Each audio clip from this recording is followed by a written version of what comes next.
Alhamdulillah, senantiasa kalimat ini kita ucapkan dari lisan kita, karena memang kalimat ini telah diperintahkan oleh Allah Subhanahu wa Ta'ala sebagai pencipta untuk senantiasa diucapkan dan digantungkan bertambahnya nikmat dengan kalimat ini.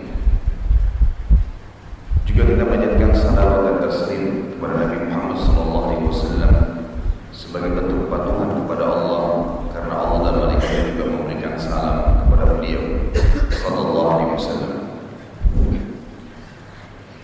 Bapak Ibu sekalian rahimakumullah, pada kesempatan ini beberapa menit ke depan mari kita berbagi ilmu. Dan saya duduk di sini bukan karena saya lebih tahu dari Bapak Ibu sekalian, tapi kita menjalankan sunnah Nabi Muhammad SAW. Ad-dinun nasihah.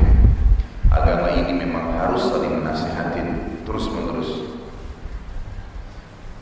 Pada kesempatan ini kita akan bahas tafsir surah Al-Humazah, salah satu surah pendek yang mungkin banyak umat Islam menghafalnya dan berada di juz 30 dalam Al-Quran, tapi sayangnya terlalu banyak umat Islam yang terkena ancaman yang ada di dalam surah ini.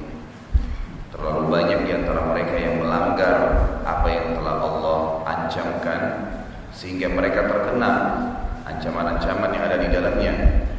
Padahal sebenarnya surah ini sering dibaca di masjid-masjid kita, tetapi pelanggarannya luar biasa di tengah-tengah masyarakat. Saya bacakan tafsirnya atau ayatnya dulu. A'udzubillahi minasyaitonirrajim. Bismillahirrahmanirrahim. Wailul likulli humazatin lumazah alladzi jama'a malan wa 'addadah yahsabu anna malahu akhladah kalla layunbadanna fil hutamah wa ma adraka mal hutamah narullahil muqaddatul lati tattali'u 'alal afidah innaha 'alaihim mu'sadatun fi 'amadin mumaddadah. Kurang lebih terjemahannya begini. Berikut kita langsung hubungkan dengan tafsirnya. Wailun, Bapak Ibu sekalian, setiap Bapak Ibu menemukan kata-kata wail dalam Al-Quran, juga kalau dalam bahasa Arab, memiliki beberapa makna. Seperti sama juga dengan wailun lil mutaffifin dalam surah yang lain. Wail ini berarti kecelakaan, kehinaan, kebinasaan, kehancuran, dan juga bisa berarti sebuah lembah di api neraka yang disiapkan untuk penyiksaan. Setiap kata-kata wail pasti begitu maknanya, berkisar di mana-mana ini, tapi memang semuanya sama saja tujuannya, menjelaskan tentang kebinasaan seseorang. Lalu Allah katakan likulli. Kata-kata li di dalam bahasa Arab itu berarti untuk, dan kullu berarti semuanya. Dalam bahasa Arab kalau digabungkan antara untuk dan semua, ini menandakan tidak terkecuali. Maka kalau kita kembali ke makna awal, wailun likulli, kehancuran, kebinasaan, ya, kecelakaan, lembah di api neraka, untuk semua, tidak terkecuali. Maka Allah sebutkan siapa yang sedang diancam nih. Dua kelompok, humazatin lumazah. Humazah kelompok pertama dan lumazah kelompok yang kedua. Perbedaannya hanya di awal huruf saja. Yang tadi yang pertama humazah pakai ha, setelah itu yang kedua diganti hanya menjadi lam dengan lumazah.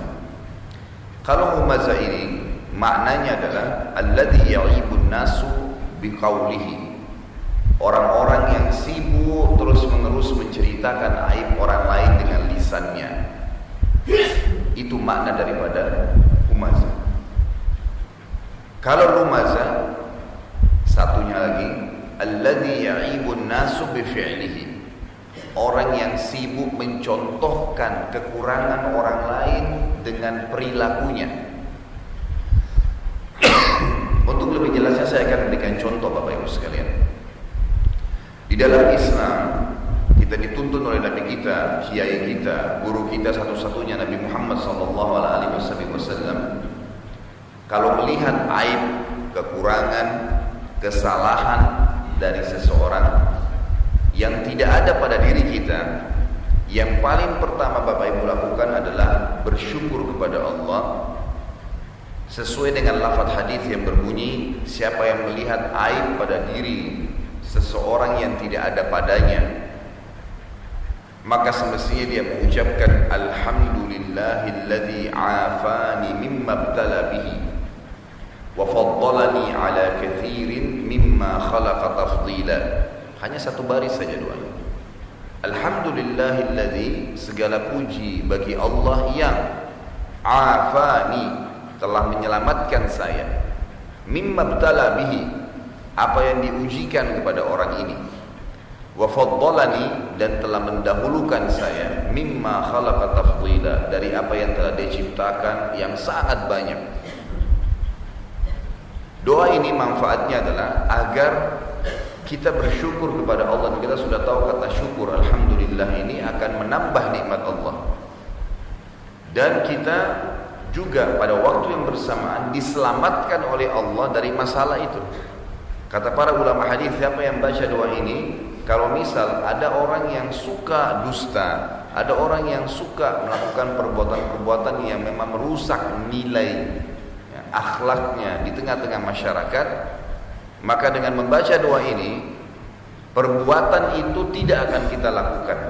Pertama, kita bersyukur, Allah akan tambah nikmat, dan yang kedua adalah kita akan diselamatkan oleh Allah Subhanahu wa taala. Kita lihat Bapak Ibu sekalian, perbuatan ini mungkin dianggap sederhana oleh banyak orang, tetapi luar biasa. Penyalahgunaan lisan seseorang itu bisa menentukan dia ke surga atau ke neraka, disenangin orang atau dibenci orang, hanya dari lisan saja. Kita lihat misalnya kalau orang dicintai oleh orang lain gara-gara lisannya. Kalau ada orang secara fisik kurang fisiknya, mungkin ada sesuatu yang memang fisiknya itu bagi masyarakat atau bagi umumnya manusia dianggap punya kekurangan. Mohon maaf, mungkin kecil, mungkin ada cacat di kulitnya, mungkin. Tetapi kalau lisannya lembut, baik, santun, tetap aja kita nyaman bergaul dengan dia.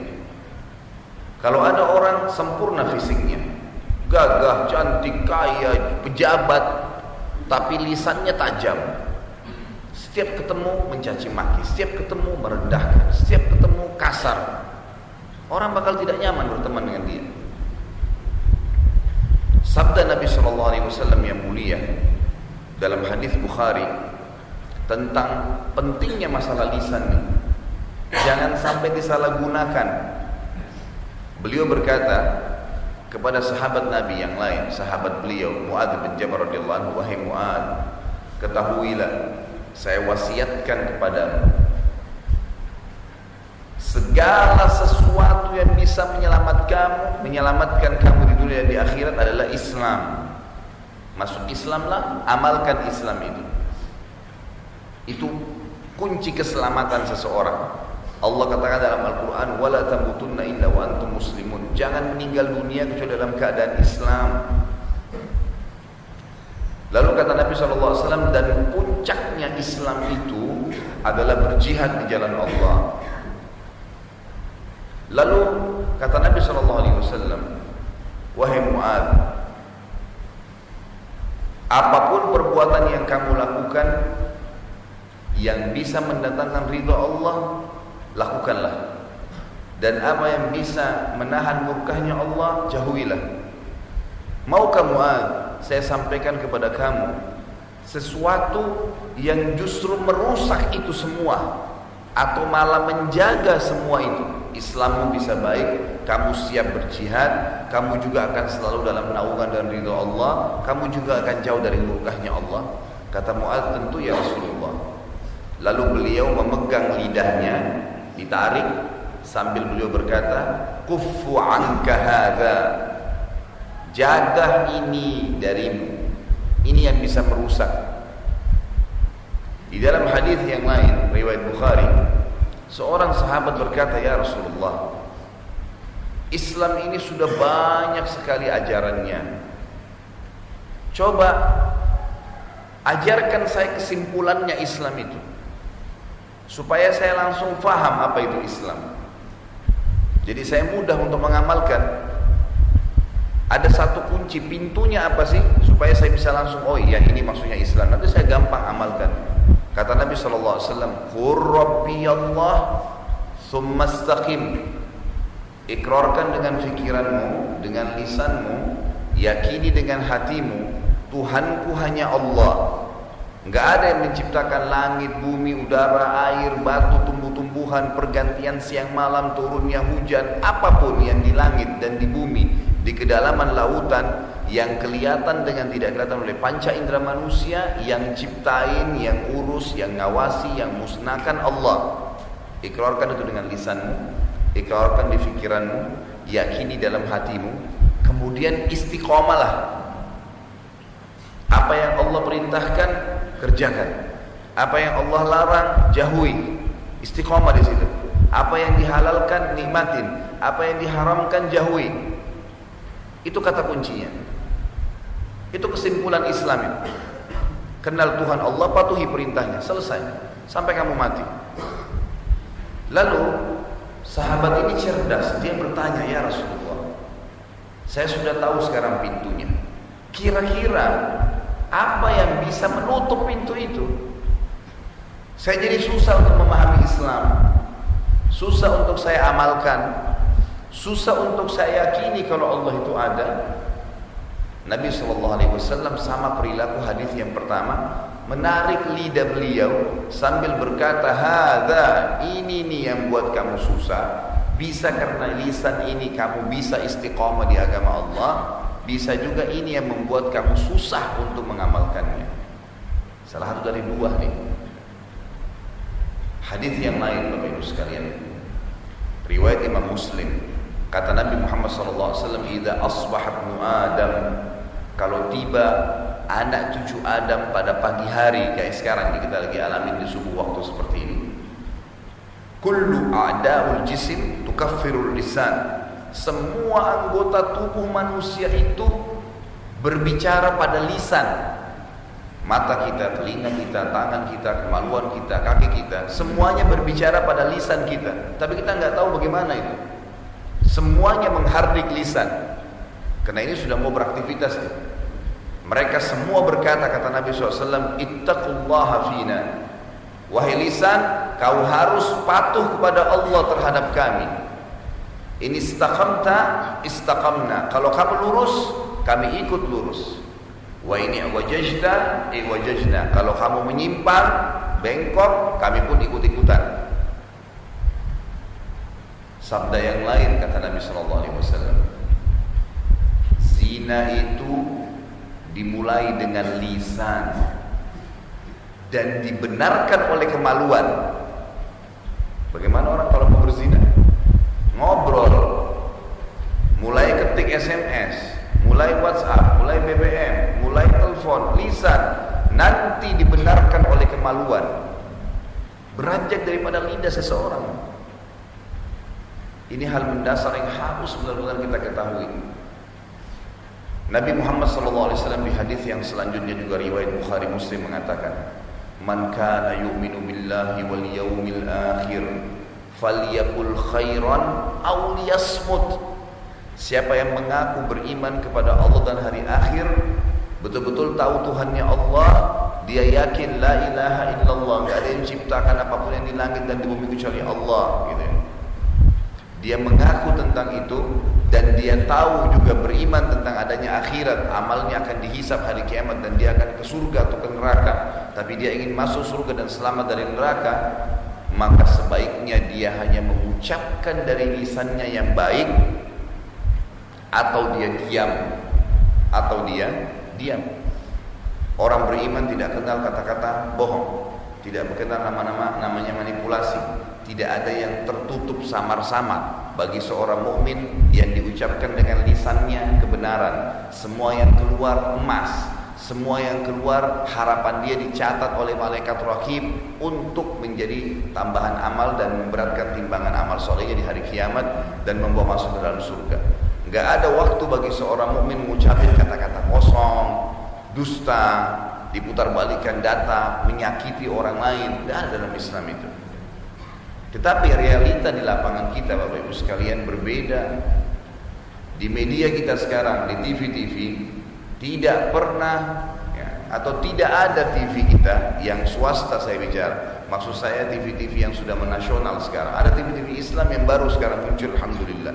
Tapi yang umumnya yang banyak ditonton oleh masyarakat, tidak dianggap laku TV itu kecuali harus ada gosipnya. Apa itu gosip? Ceritain aibnya orang.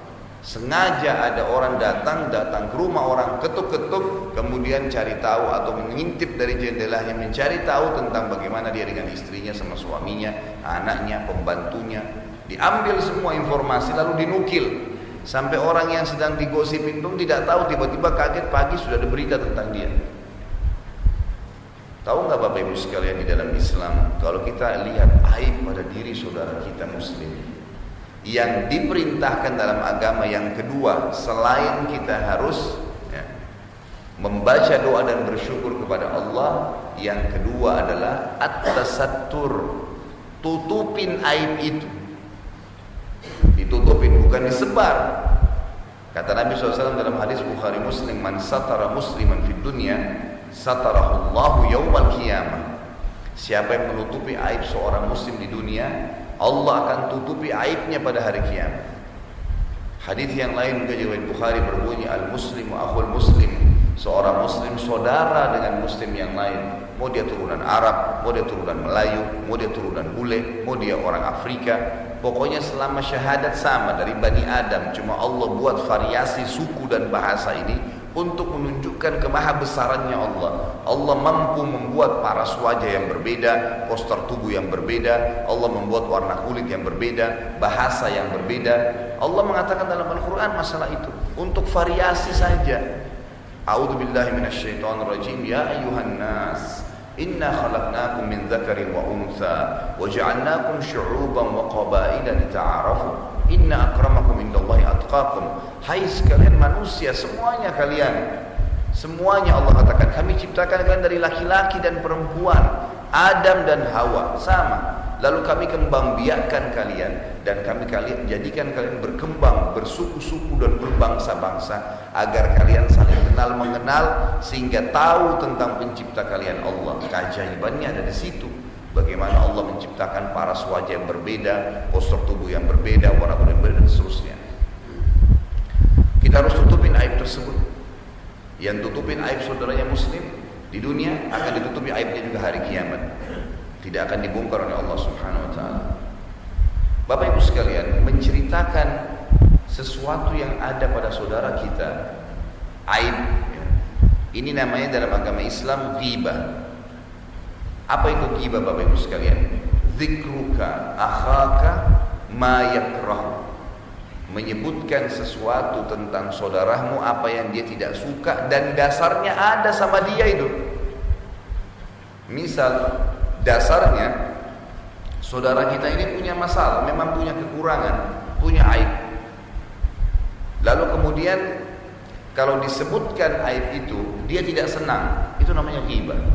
Karena kalau tidak ada sesuatu pada dia lalu kita ceritakan, itu berarti namanya fitnah. Lebih berat lagi. Dari dua lini ini tidak boleh menceritakan sementara memang dasarnya ada sama dia, tidak boleh. Kalau tidak ada lebih berat lagi, fitnah namanya. Lalu bagaimana Ustaz kalau seandainya memang ada dasarnya pada diri seseorang masalah itu? Datang, nasihatin, ingatkan, bukan malah disebar. Kata Nabi SAW dalam sebuah hadis, unsur akhaka zaliman au mazluman. Tolong saudara-saudara kalian muslim itu baik dalam keadaan dia berbuat zalim atau dia terzalimi. Kata para sahabat, ya Rasulullah, hadza mazlum, fama balu bizalim. Orang yang terzalimi ya Rasulullah, masuk akal kita tolong. Tapi orang yang berbuat zalim, berbuat salah, gimana caranya kami tolong gitu. Karena kata-kata unsur akhaka, menangkan dia, tolong dia dalam keadaan dia berbuat zalim atau dia terzalimi. Kata para sahabat, ya Rasulullah, orang yang terzalimi masuk akal kita bantu. Bagaimana caranya kami faham orang yang berbuat zalim ditolong, dimenangkan? Kata Nabi SAW, dengan cara engkau meluruskan kesalahannya, itulah pertolonganmu untuknya. Jadi kalau kita ada seorang salah, datang dekatin, ngobrol, nasihatin. Maaf saudaraku, ada orang safnya salah dalam sholat di masjid, jangan didiamin. Assalamualaikum, waalaikumsalam, saya mau tanya, Pak, saya mau kasih masukan sebentar, boleh? Iya, setahu saya saf itu harus rapat dan lurus kalau dalam sholat, Pak. Begitu diajarkan oleh Nabi SAW. Sudah. Pasti orang kalau diberikan sampaikan dengan cara baik-baik, dia akan mengatakan, oh iya terima kasih. Kita akan luruskan. Jangan kita lihat safnya miring, kemudian syaitan menggoda kita mengatakan itu orang tidak faham sunnah, itu orang tidak jalankan sunnah Nabi. Lalu kemudian kita tinggalkan. Lalu kita cerita sama teman-teman kita, tuh bapak yang itu safnya miring tuh. Loh, bukannya diluruskan, malah diekspos, nggak boleh ini. Ingat Bapak Ibu sekalian, jangan siapkan musuh yang akan merumitkan kita pada hari kiamat. Banyak orang subhanallah, dia bukan menghilangkan musuhnya hari kiamat, malah memperbanyak musuh. Di hari kiamat nanti, dihisab di mahkamah Allah hari kiamat, di mahsyar, itu tidak ada yang tersembunyi. Semuanya akan kita lihat, dan tidak ada sedikit pun kezaliman yang akan berkuasa. Semua akan dihancurkan oleh Allah SWT. Yang kezaliman. Kata Nabi SAW dalam hadis yang sahih, atadruna manil muflis, kalian tahu gak siapa orang yang bangkrut? Kata para sahabat, man la dirham lahu wala dinar ya Rasulullah. Orang yang bisnis lalu dirham dan dinarnya habis ya Rasulullah, itu orang yang bangkrut.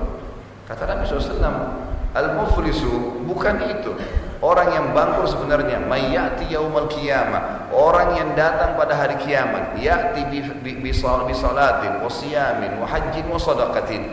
Orang yang datang hari kiamat membawa pahala salat, pahala puasa, pahala haji, pahala sedekah, wa ya'ti wa qad syatama hadza wa daraba hadza wa akala mala hadza.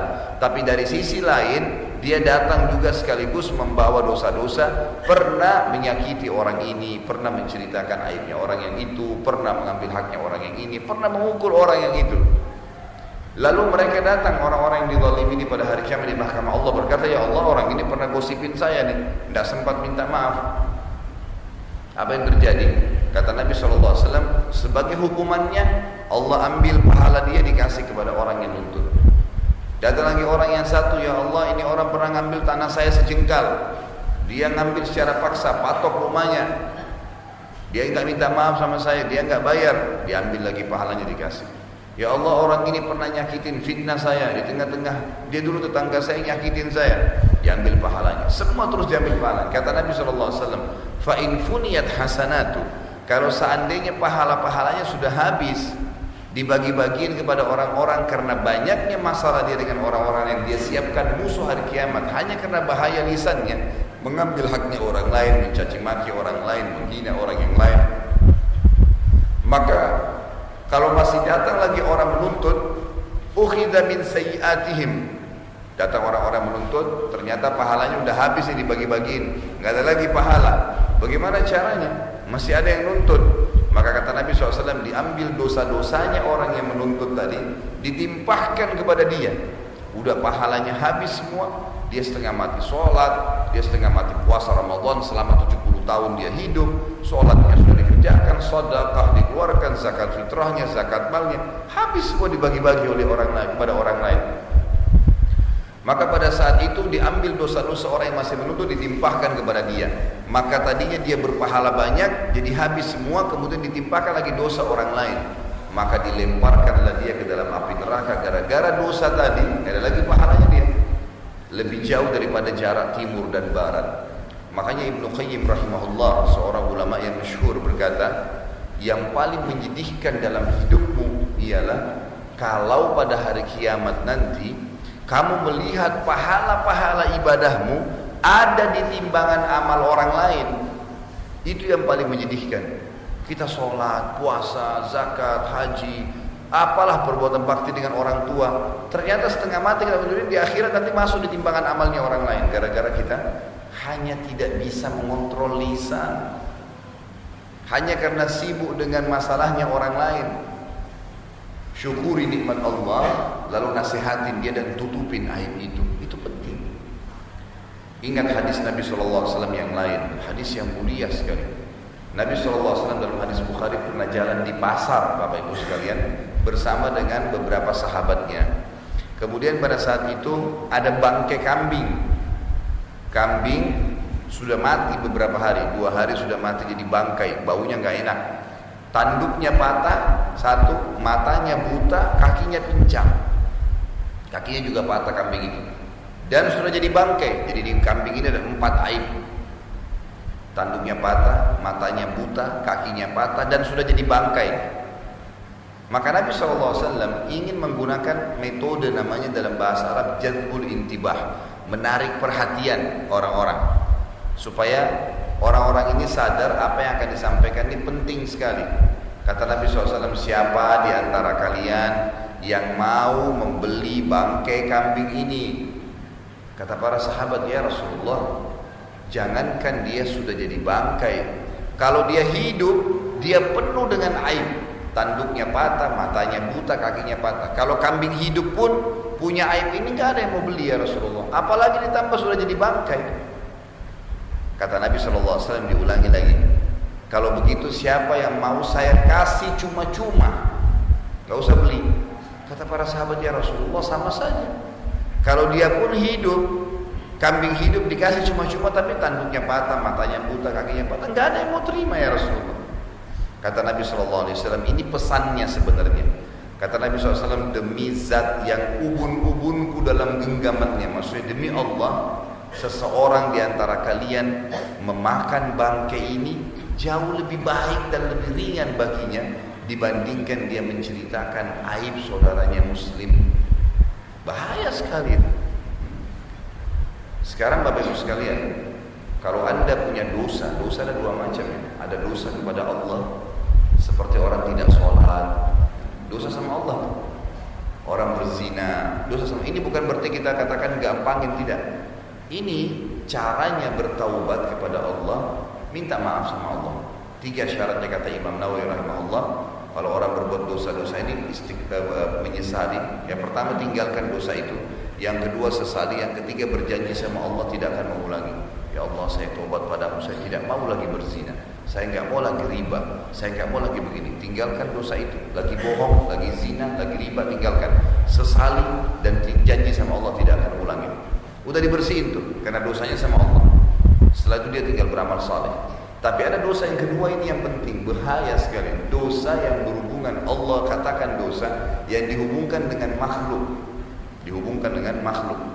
Jadi misalnya kita berbuat salah seperti orang mencuri, gosip tadi, ghibah, memfitnah, mengambil harta warisannya ahli waris yang bukan hak kita, mengambil sebidang tanah punya tetangga di sebelah. Ini berhubungan dengan manusia ini. Ini caranya, selain taubat kepada Allah, harus minta maaf dan mengembalikan haknya orang itu. Gak bisa tidak. Kalau tidak, pastikan dia akan ketemu dan akan masalah sama kita hari kiamat. Gak bisa tidak. Subhanallah, di Jakarta pada saat jalur busway, kalau yang teman-teman sering ke Jakarta tahu, dibuat, waktu pertama dibuat. Saya kebetulan sudah pindah ke Jakarta waktu itu. Saya lagi satu mobil dengan ayah saya dan sahabat dekatnya beliau. Sahabat dekat ini Masya Allah sudah berumur 85 tahun umurnya, masih sehat Masya Allah. Naik di mobil sama saya, kemudian ngobrol-ngobrol lah kita. Pas lewat di jalur busway, macet. Lagi macet. Teman ayah saya yang sudah berumur ini bilang, ini ngapain dibuat jalur busway, dibuat macet? Bahasanya begitu. Terus sebelum dilanjutkan, saya khawatir akan lanjut, saya bilang, maaf paman. Bahasa Arab itu dipanggil Ami. Maaf Ami, bisa nggak saya bicara sebentar? Oh ya silakan Khalid, bicara. Langsung saya cut pada saat itu. Saya bilang, Ami, kalau Ami ini paman, kalau seandainya apa yang dibuat oleh pembuat jalur busway ini salah memang dasarnya, maka tugas Ami datang menasehatinya. Ini salah, ini nggak boleh begini.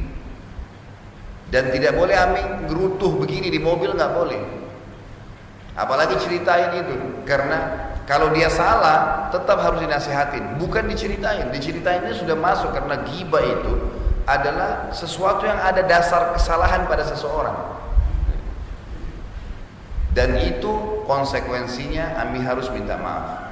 Kalau yang sedang dia lakukan ini benar di mata Allah, memang dia niatnya ikhlas, mau justru menghilangkan macet, cuma karena Jakarta terlalu macet jadi harus ada alternatif dulu, memang harus melalui proses. Benar yang dia lakukan, maka dia dapat pahala.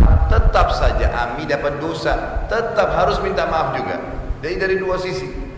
Kalau salah minta maaf, kalau benar minta maaf. Kalau dia benar, tapi minta maaf karena sudah terlanjur menganggap itu kesalahan.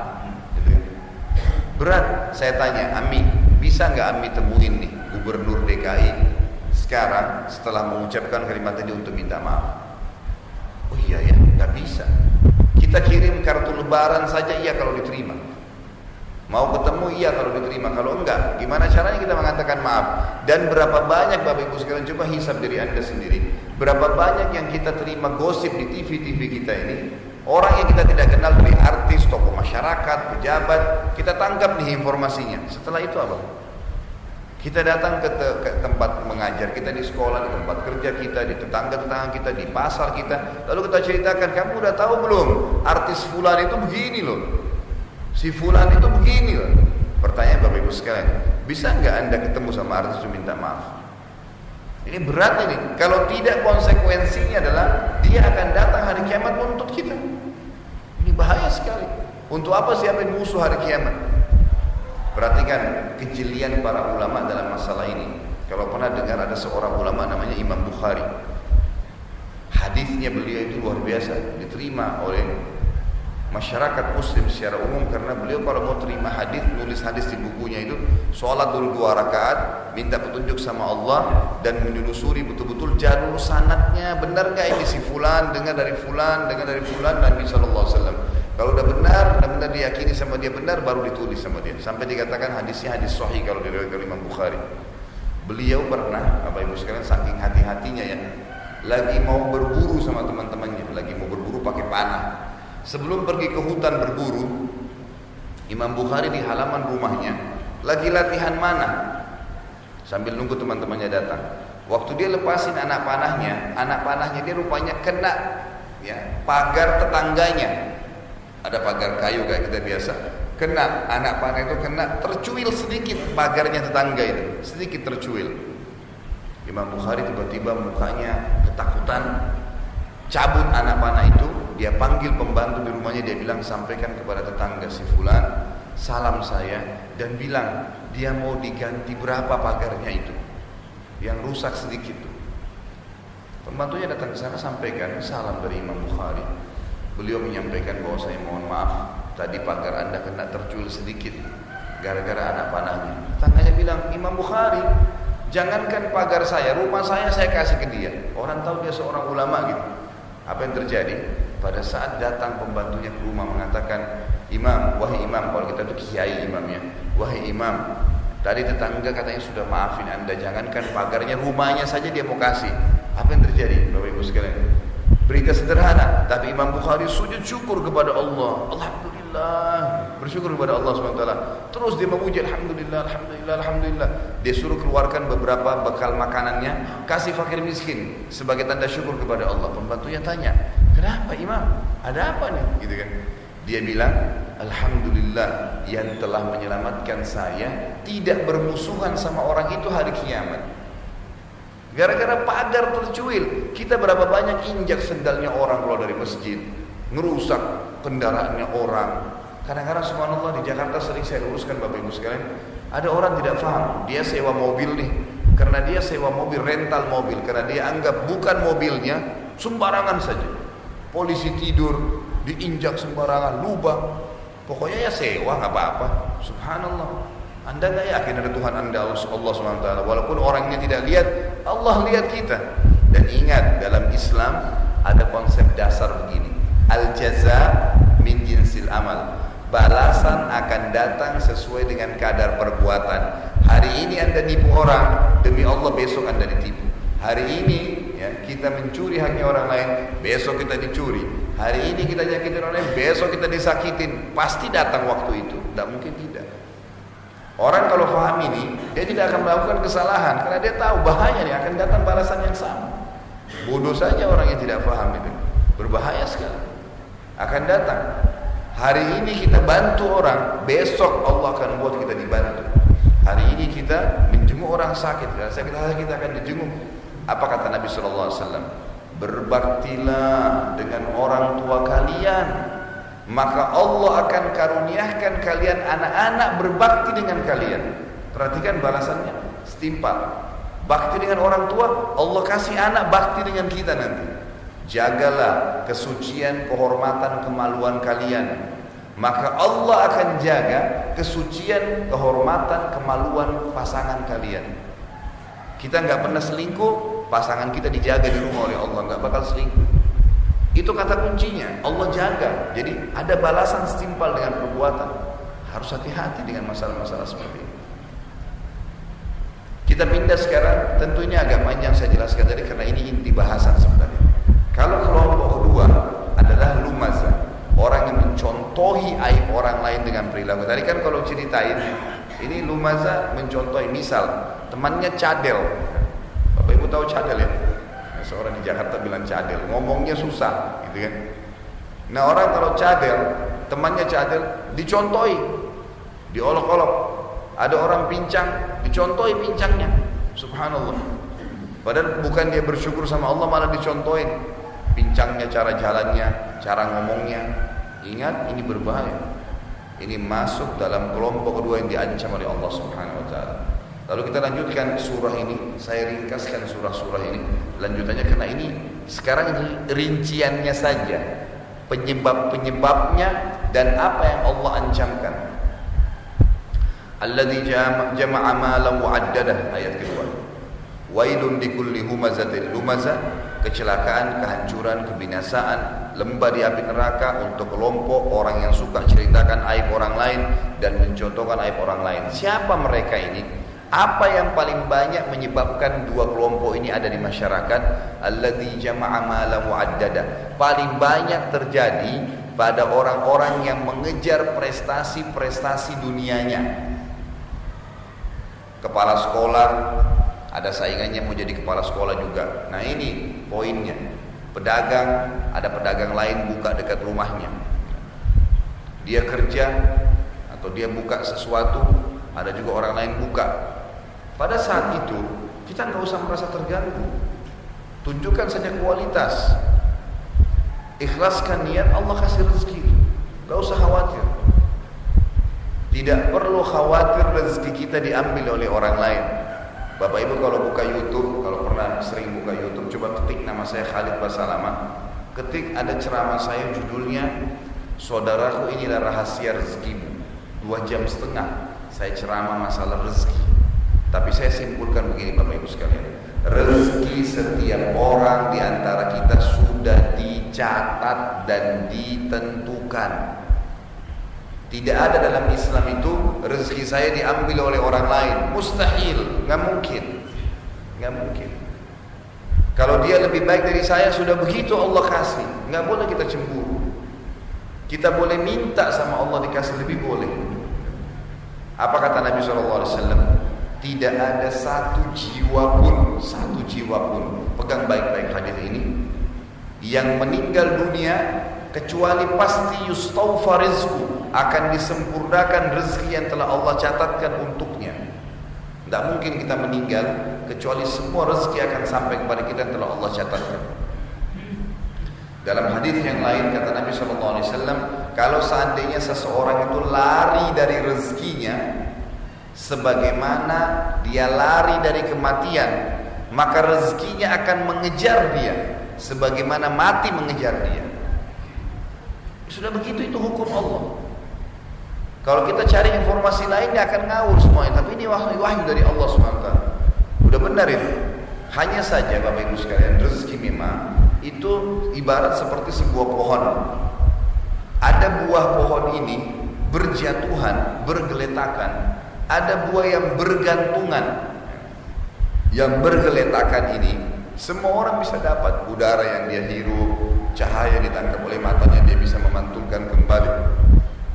Air ini saya tidak pernah minta disiapin oleh panitia. Ya, kita tiba-tiba orang tua meninggal dapat warisan. Ada rezeki yang berjatuhan, kita tidak berusaha pun datang sendiri. Ada rezeki yang bergelantungan. Untuk bapak ibu dapat, harus bapak ibu punya tangga untuk naik. Tangga ini namanya ikhtiar, berusaha, gitu kan. Semua orang kafir, orang beriman akan bisa dapat semua rezeki ini. Ini sesuatu fasilitas yang Allah siapkan untuk semua orang. Perbedaan dasar itu saya jelaskan. Tangga ini adalah ikhtiar. Misal ada orang sengaja sekolah, sudah selesai sarjana S1, mau S2, mau S3, supaya nanti gajinya di kampus kalau ngajar lebih tinggi. Sudah punya 1 toko, mau buka 2 toko, 3 toko, 10 cabang. Itu dia ingin kembangkan. Dia pakai tangga, ikhtiar. Dia pelajari ilmunya, maka dia bisa naik. Lalu kemudian dia punya hak. Allah kasih dia, silakan petik buah berapapun yang kau mau, silakan. Hanya perbedaan dasarnya antara orang beriman sama orang kafir adalah orang beriman hanya disuruh ngambil buah yang bagus saja, yang berkualitas saja.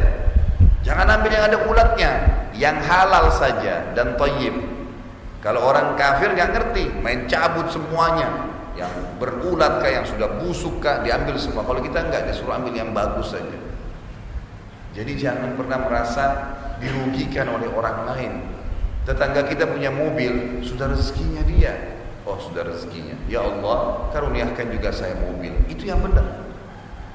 Bukan kita tetangga yang beli AC, kita yang kedinginan. Tetangga yang pakai mobil, ya kita sendiri yang sakit hati. Kaki kita yang sakit pegel, padahal dia yang injak gas, gitu kan. Dia yang injak rem. Kenapa harus seperti itu? Jadi kita harus tahu ya. Dan kalau sesuatu itu bukan rezeki kita, tidak akan pernah kita bisa dapatkan. Saya kasih contoh biasa di pengajian saya di Jakarta. Pernah nggak bapak ibu beli makanan, bawa pulang ke rumah, niat mau dimakan besok, taruh di kulkas, ternyata besok pagi sudah dimakan. Mungkin sama pembantu di rumah, mungkin sama anak-anak sudah dimakan. Mana punya saya sudah dimakan sama anak-anak. Apa jawabannya? Bukan rezeki kita, udah rezekinya dia. Saya pernah ke Surabaya, itu habis ceramah tabligh akbar. Saya pernah beli madu mungso, ada makanan khas di Surabaya, saya suka sekali gitu. Saya beli beberapa satu tempat itu mungkin 50 biji kecil-kecil gitu saya beli. Ingin bawa, pas lagi nunggu pesawat mau ke Jakarta, saya tunggu di lounge, di tempat tunggu di bandara. Sambil saya ketik-ketik ceramah saya di laptop, saya sambil makan 1-2 biji. Subhanallah, karena keasyikan lagi ngetik-ngetik, sudah tiba-tiba dipanggil, saya tutup laptop saya, masukin, lupa saya bawa plastik itu. Saya pergi langsung naik pesawat. Nanti tiba di Jakarta baru saya ingat, wah makanan kesukaan saya ketinggalan. Tapi karena sudah tahu ilmunya, tenang saja. Oh, bukan rezeki saya, rezekinya mungkin menjaga lounge itu. Selesai. Kita harus paham masalah ini, gitu kan? Nah, banyak orang kena kelompok humazah dan humazah karena tadi alladzi jama'a malan wa addada, sibuk mengumpul hartanya atau prestasi dunianya, gitu kan. Kemudian dia menjatuhkan orang lain. Ada orang masuk belanja di toko kita. Kemudian dia bilang, "Pak, ini berapa harganya? Bu, ini berapa gulanya?" "Oh, 7.500. Loh, tetangga ibu di sebelah jualnya 6.500. Mestinya kita pada saat itu, oh iya, coba nanti saya tanya ya.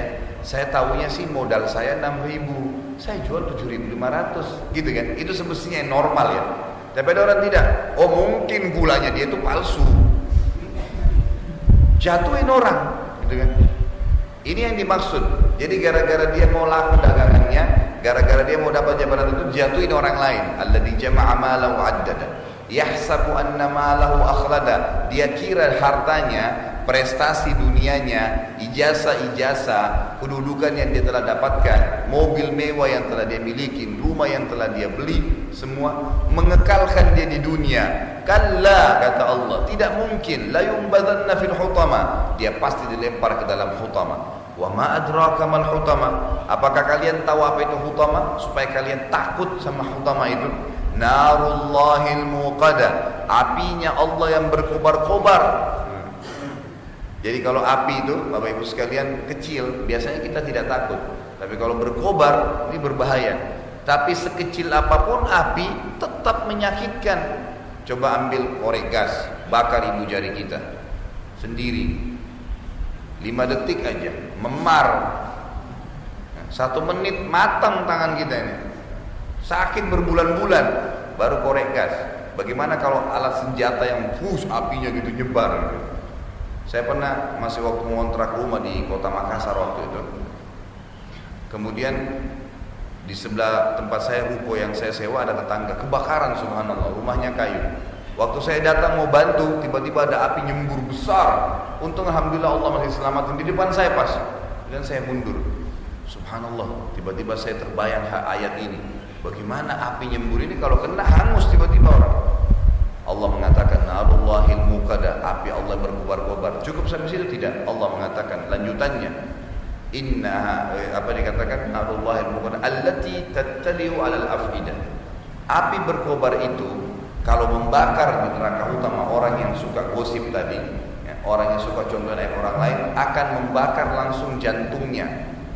Kata para ulama begini Bapak Ibu sekalian, kalau ada orang lagi berdiri kita bakar dari kakinya, yang terakhir terbakar jantungnya, kena ngelewatin kulit, ngelewatin semua, baru terbakar jantungnya. Jantung ditutupin dengan 2 tulang rusuk kita yang besar, gitu kan. Jadi dia telan, tapi khusus api neraka utama sentuh kakinya langsung ke jantungnya, membakar. Cukup sampai situ? Tidak. Allah tambah lagi, innaha alaihim muqsada. Ketahuilah api neraka utama yang berkobar-kobar tadi, alaihim terhadap mereka muqsada, melengket di tubuh mereka. Jadi kalau api itu disemprotin, biasanya pakai alat misalnya, nyemprot terus hilang kan dia. Disemprot lagi baru gitu. Kadang-kadang ada yang tersisa terbakar, ada yang tidak. Nah, terapi neraka utama beda. Begitu disemprot ke badan kita, apinya melengket sampai dia bakar, sampai selesai baru dia padam. Cukup sampai situ? Tidak. Allah tutup lagi. Kata ulama, penutupan surah ini dengan kalimat yang kalau orang faham tentang penyiksaan, dia akan tahu bahwasanya kalimat ini luar biasa. Kata Allah, fi amadin mumaddadah. Mereka diikat di tiang-tiang yang bergelantungan di atap neraka utama. Begini cara memahaminya Bapak Ibu sekalian.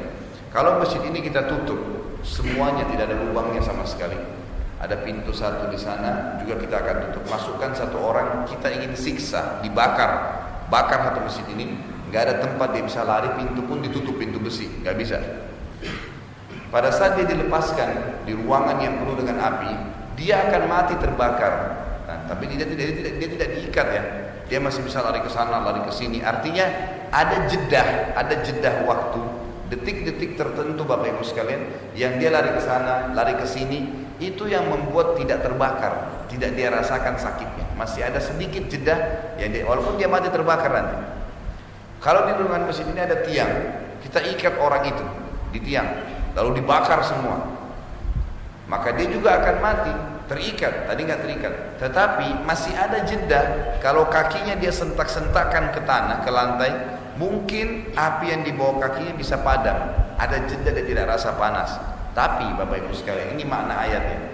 Kalau seandainya kita tancapkan seperti kipas angin ini, mungkin tidak ada kipasnya, tiangnya saja ditancapkan ke atap masjid ini, lalu orang itu kita ikat di atap, di tancapan besi itu, lalu dibakar. Dia bergerak kiri kanan pun per detiknya dia rasakan panasnya api itu. Artinya tidak ada jeda, tidak bisa dia selamat, tidak ada detik pun yang dia selamat. Ini yang Allah katakan, fi amadin mumaddada, api yang disemprotkan ke mereka melengket di tubuhnya, tambah lagi mereka diikat di tiang-tiang yang bergelantungan di atap-atap neraka utama. Jadi biar gerak kiri kanan tetap per detiknya rasakan panas itu. Apa sebenarnya yang Allah fokus dalam ayat ini? Maka tadi dari awal yang saya bilang Bapak Ibu sekalian, pentingnya Allah melarang kita menyalahgunakan lisan. Boleh tertawa, boleh tersenyum, tapi nggak ada kedustaan. Boleh bergaul, tidak ada penghinaan terhadap orang lain, tidak ada menyebutkan aib orang lain. Yang kita ucapkan cuma emas, kalimat-kalimat yang baik. Saya tutup Bapak Ibu sekalian ceramah ini dengan kisah seorang ulama bernama Rabi' ibn Haytham. tapi potongan kisahnya saja. Lengkap kisahnya mungkin insya Allah kita lanjutkan sebentar jam 10 pagi pada saat ceramah yang kedua. Dan juga saya akan tutup nanti, ini tolong diingatkan, saya khawatir lupa. Ada 4 poin yang kalau Bapak Ibu lakukan tidak termasuk gosip atau ghibah. Rabi' ibn Haytham, seorang ulama tabi'in yang masyhur, beliau pernah ditanya oleh muridnya. Jadi Rabi' ibn Haytham ini Bapak Ibu sekalian terkenal sekali. Kalau orang ngomong sama dia pasti nyaman, ngomongnya selalu baik. Selalu isi ngomongnya apa? Tanya kabar, nasihatin orang, nyenangin orang dengan hal-hal yang tidak ada kedustaan, gitu kan? Atau berzikir, atau baca Quran, nggak ada yang lain. Nggak pernah hina orang, nggak pernah ghibah, nggak pernah apa-apa. Semua emas yang keluar dari mulut itu selalu baik saja. Lisannya luar biasa gitu. Muridnya tanya, wahai imam, apa yang membuat pribadi anda terbentuk seperti ini? Apa kata beliau?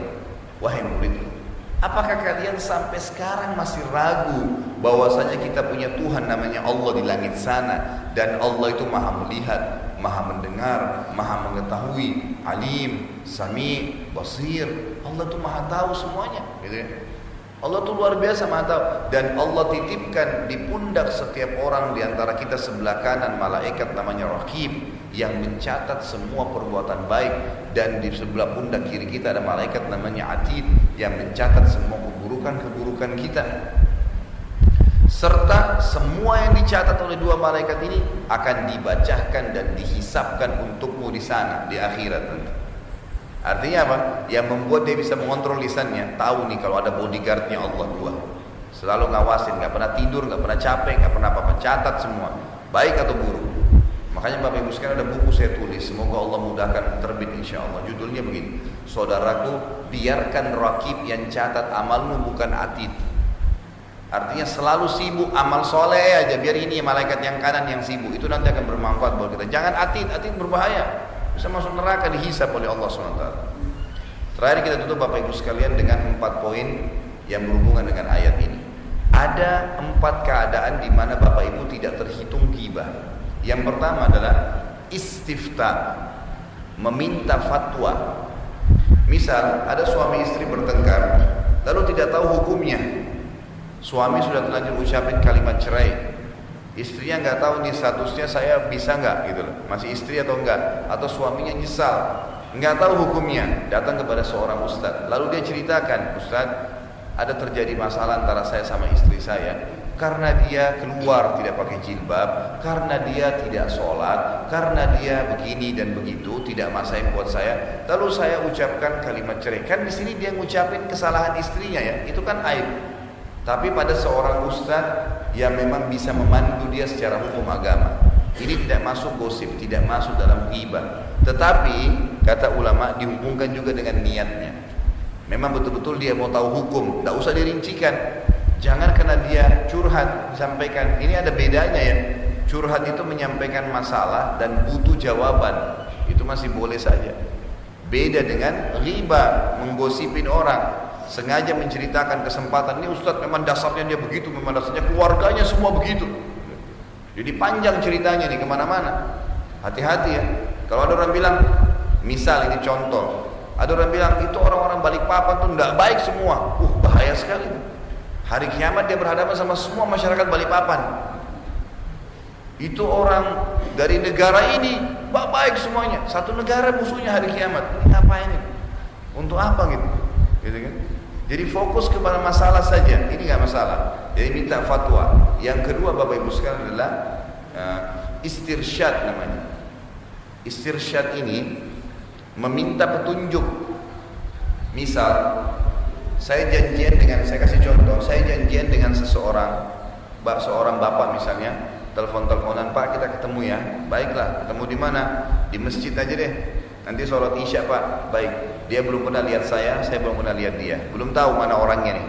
Masuk masjid untuk sholat isya, kita nggak tahu mana orangnya. Tanya kepada salah satu jemaah, Pak, mana sih bapak si fulan? Oh ada di ujung sana tuh. Yang pakai baju warna putih misalnya. Baik, saya balik ke arah situ tempatnya bapak itu, ternyata yang pakai baju putih ada 5 orang. Saya tanya lagi, Pak, yang mana di situ? Maka orang yang memberikan petunjuk ini dia terpaksa harus menyampaikan cirinya. Misal dia bilang, itu bapak yang botak kepalanya, itu bapak yang gendut. Kenapa dia sebutkan? Karena dari 5 orang ini, kalau tidak disebutin cirinya, dia tidak tahu. Dan syaratnya, orang yang sedang berikan petunjuk memang hanya mau memberikan petunjuk, bukan karena kebetulan dia jengkel sama orang itu. Tuh kesempatan yang gendut tuh. Nah itu nggak boleh. Tapi betul-betul hanya memberikan petunjuk di sini. Ya, gitu. Kemudian yang ketiga adalah istinsah, minta nasihat. Misal begini, saya punya anak dilamar oleh seseorang. Saya nggak ngerti orang ini siapa nih. Si A datang lamar anak saya tidak kenal. Maka saya datang kepada si B, bertanya, B ini teman saya, kamu kenal nggak si A ini? Dia datang lamar anak saya. Lalu si B mengatakan, iya saya kenal. Lalu bagaimana menurut kamu? Dia di sini boleh menyampaikan apa yang dia tahu saja dengan niat menginformasikan agar saya tidak terjerumus. Misal dia bilang, setahu saya si A nggak sholat. Setahu saya si A ini orangnya hidupnya bebas. Setahu saya si A itu begini, misalnya. Sebuah informasi yang penting buat saya, hanya berhubungan dengan masalah lamaran. Jangan sampai dia menceritakan semuanya macam-macam tentang orang itu. Yang dibutuhkan saja, setahu saya begini, selesai. Itu boleh. Namanya istinsah. Bapak ibu mau bisnis sama seseorang, kemudian si A datang mengatakan, ayo kita bisnis yuk, saya mau buka butik. Baiklah, saya akan bisnis sama anda. Tapi saya tidak kenal dia. Kita datang kepada si B, tanya, si A bagaimana? Oh si A itu sering utang nggak bayar. Dia tahu gitu. Untuk spesial, saran saya jangan bisnis sama dia. Oh dia pernah menipu si fulan, boleh disampaikan. Tapi hanya sebatas informasi yang dibutuhkan untuk kerja tadi. Jangan nanti pada saat dia mau kerja lalu kita bilang, oh dia sering ribut sama keluarganya itu, ribut sama istrinya, ribut sama anaknya itu nakal semua. Nggak ada hubungannya sama pekerjaan ini. Cukup yang ini saja. Yang terakhir Bapak Ibu sekalian, yang keempat adalah al-kunah namanya. Al-kunah wal alqab. Kunah ini julukan yang memang kalau disebutkan pemilik julukan tidak tersinggung.